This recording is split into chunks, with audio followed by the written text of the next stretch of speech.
Hey Cachers, Derek here, Baker 6 Land. Today we're going to finish this project up and we're going to have the marble with plexiglass right in front of it dropping down and releasing the preform. You don't want to miss this.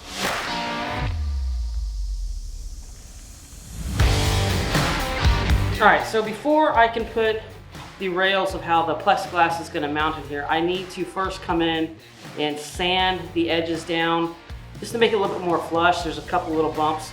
I'm just going to make it flush so when I put the 1x2s on here to make for the plexiglass to slip in, it'll be nice and smooth and there won't be any gaps.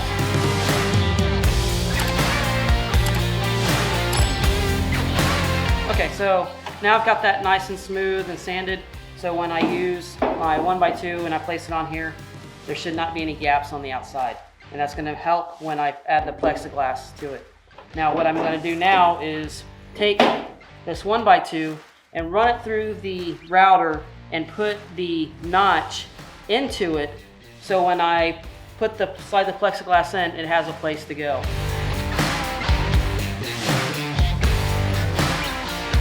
So by running it through the router and putting this nice edge right there, as you can see on there, it's going to help for when I cut the plexiglass to the right size, and it fits just perfectly right inside that ledge. So it'll lock that plexiglass right in there, so it's not going to come out.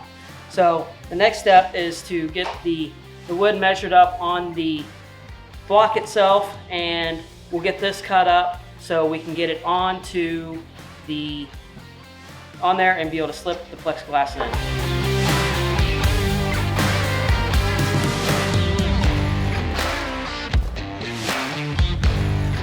Okay, so I've got the frame now on it. Now one of the things that I did, I left the nails out just a little bit because if I need to make some adjustments, I can pull those out and make the adjustments. And when I get everything right where I want it to go, I'm gonna glue all the joints and everything and let it dry before I slide in the last piece into this. So now I'm gonna get the plexiglass and I'm gonna get the measurements for the plexiglass and I'm gonna get that in there.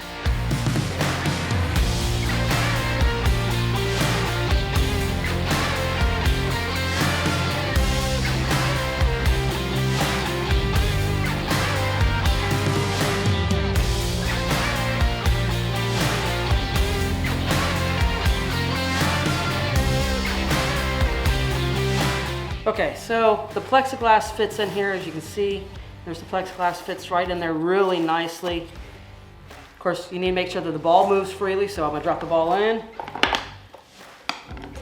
Yep, and it moves really freely through there. So that's really good. Now, what I'm gonna do is create a cut right through the middle of this, so you have to use a tool to manipulate the ball up to drop it in the hole. But before I do that, I'm gonna cut up a spare one of these just in case as I'm cutting that other one, I mess it up. So I'm gonna cut a spare of this and then I'm gonna route that hole coming up through here to manipulate the marble to go into that hole.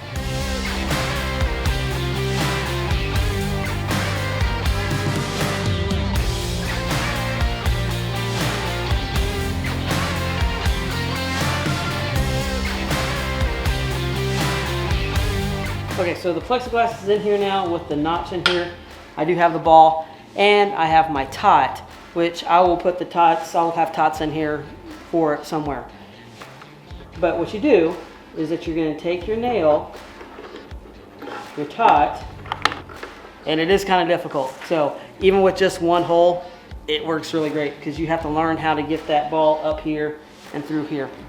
Now, one of the things I'm gonna go back and do real quick is when I put the top on this, I have to open it up just a little bit in the back because it will not allow the ball to go in. So before I put this into place, I gotta grind this down back here just a little bit so that the ball will drop into that hole.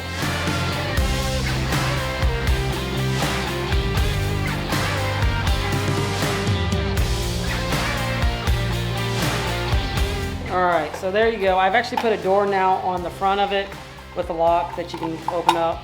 So it all is protected in there. Now, one of the things I did do as well, there's your tots right there. I can throw them right here. is that I added 3 bearings in here. Now the reason why I did that is because every once in a while it might get stuck or it doesn't trigger it. So that other bearing is in there to knock it loose. And it actually has raised the difficulty of it as you're trying to manipulate this up there, trying to get that in there. So that is my newest gadget. This week went so much smoother than last week, I'll tell you that much. But that was so much fun getting this together. Really like this.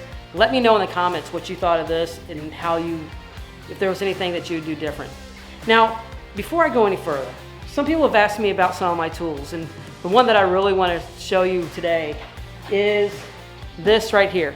You're seeing the bandsaw part right here, right now, but this entire piece is an inheritance that I actually got from my wife's grandfather, and this is a shopsmith, and this one was built between 1962, 1964-ish time frame. And let me tell you, I absolutely love it.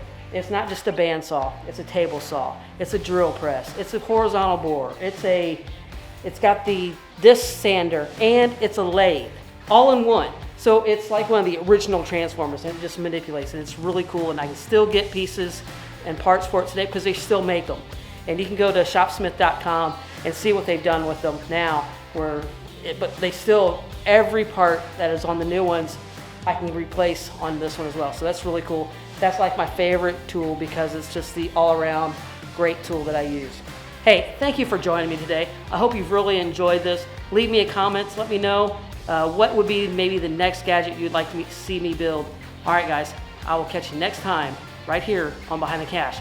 But don't go anywhere. Check out one of these other videos just right over here and check out the story behind the cache.